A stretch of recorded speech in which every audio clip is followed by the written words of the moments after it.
Magandang araw mga bata, narito ang inyong guro si Teacher Michelle. Ngayon ay pag-aaralan natin ang tungkol sa parirala at pangungusap. Ang pangungusap ay lipon ng mga salita na nagpapahayag ng isang buong diwa o kaisipan. Ito ay nagsisimula sa malaking letra at nagtatapos sa bantas. Halimbawa ng pangungusap. Si Jedrick ay may malusog at mabait na aso. Si Ann ay mabait na bata. Nagluluto si nanay sa kusina. Naglalaro ang mga bata sa palaruan.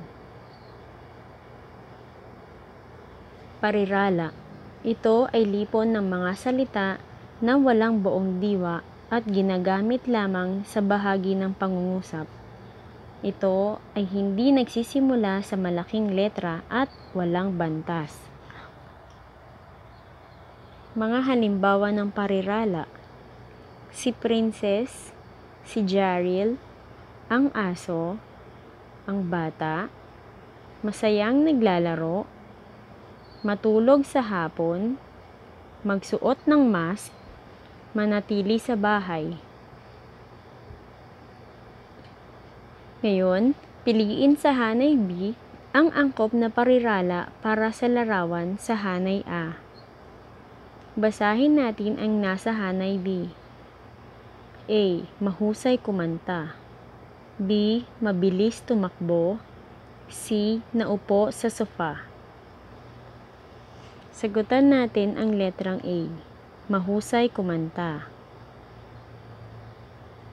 Tama. Letrang B. Mabilis tumakbo. Tama. Letrang C. Naupo sa sofa. Tama. Piliin sa hanay B ang angkop na pangungusap para sa larawan sa hanay A. Basahin natin ang nasa hanay B. Masayang naglalaro ang mga bata sa parke. Nasaan ang larawan? Tama. Letter B. Mataas ang lipad ng ibon. Nasaan ang larawan? Tama. Letter C. Ang candy ay matamis. Nasaan ang larawan? Tama kayo dyan.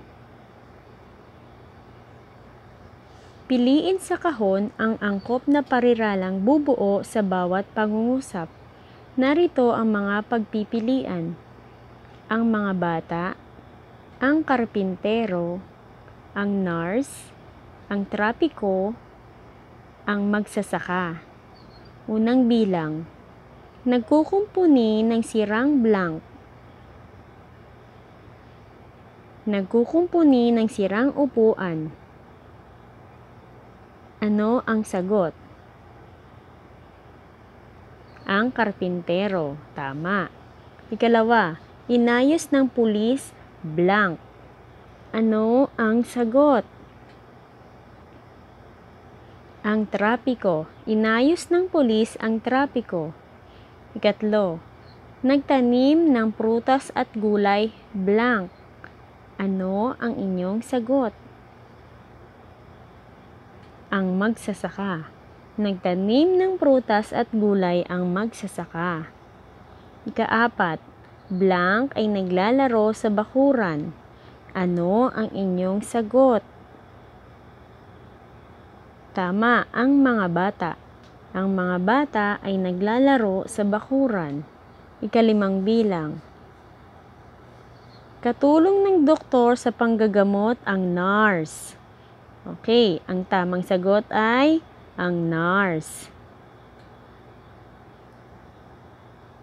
Piliin sa kahon ang angkop na parirala o pangungusap sa bawat larawan.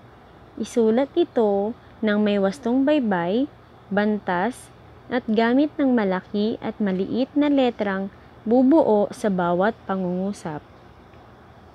Narito ang mga pagpipilian. Manatili lamang sa loob ng bahay. Ugaliing maghugas palagi ng kamay. Kumain ng prutas. Sagutan ang module. Unang bilang. Ano ang nasa larawan? Manatili lamang sa loob ng bahay. Tama.